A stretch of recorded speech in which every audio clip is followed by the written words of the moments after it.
Hello, guys. Thank you for listening to my podcast. Today, I am going to tackle down three big topics today. I'm going to talk about Louis Monroe's book, I Fight for a Living, the documentary Many Rivers to Cross, as well as the podcast Confronting the Past about Tulsa.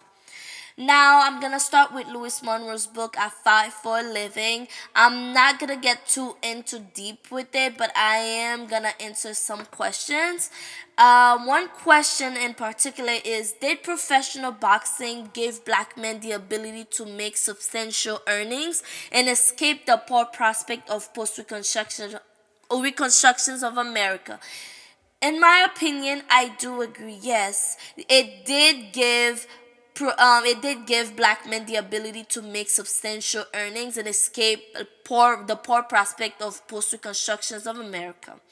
Through their strength and capacity in the ring, they were able to assert their independence, to show masculinity, powerful masculinity, like macho, to be honest, which was quite rare, which was a really rare quality, especially for black men in a white dominated society. For example, Gans was a professional boxer in the 20th century who showcased his manhood in multiple ways, in showing that, including how much money he spent, what kind of chances he took, and his ability to take care of other sporting men.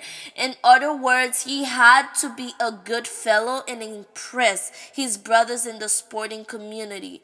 Black fighters' constructions of manhood straddled the line between Victorian respectability and sporting manhood. In the context of racial uplift and economic thrift, the home kind of became a platform to prove racial parity, basically to prove racial equality. Thus, the black family was kind of like, with the fighters, it was kind of like a sound of like the of a sign of the race triumph over the ruinous impact of slavery, as well as uplift the community. So the next one I'm going to tackle down, it's going to be the documentary Many Rivers to Cross.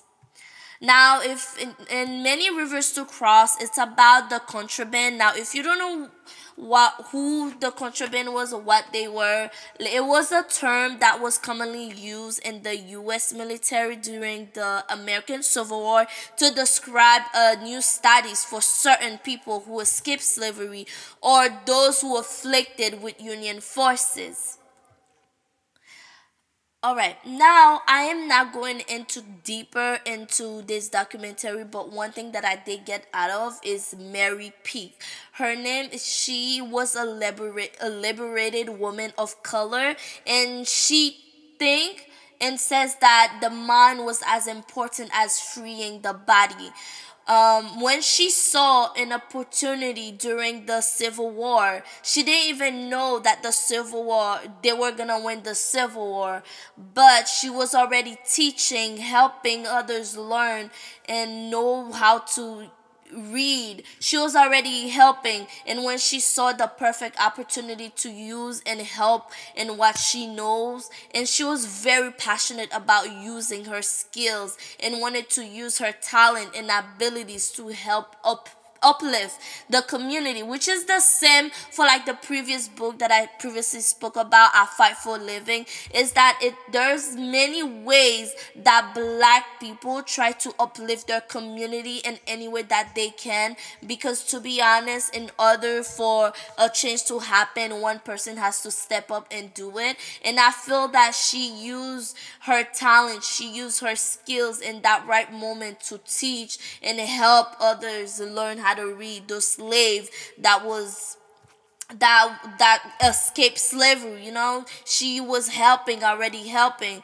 And I feel like once one person starts, others will follow.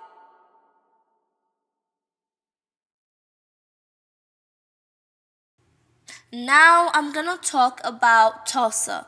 Tulsa, Oklahoma was home to a remarkable neighborhood. A tragedy happened in 1921 when a racial tension escalated into violence.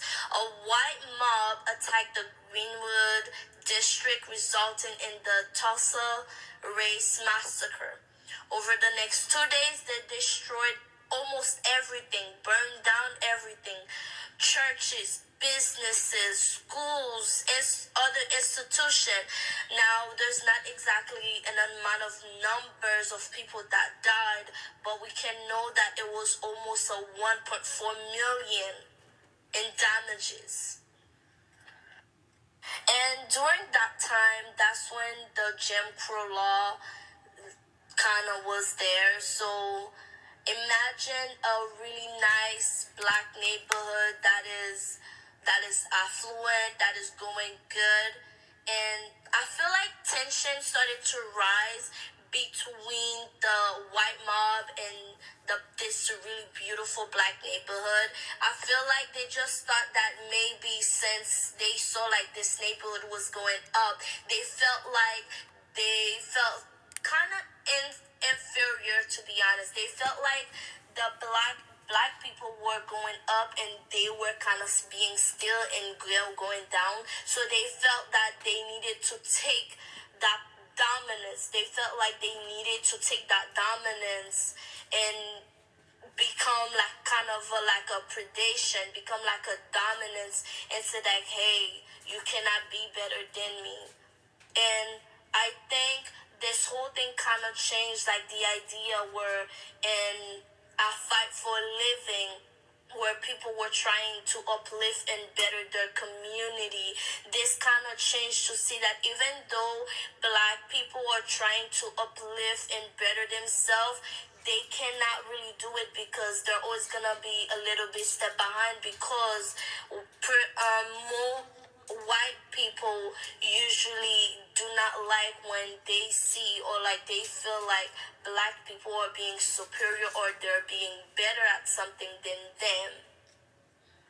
And that's where I kind of think like that was their main reason for this massacre, is to take back the dominance that they think should have been theirs, and that they cannot act a certain way because they are black, and that they should be the one having this kind of neighborhood. And that's really my argument at the end of the day.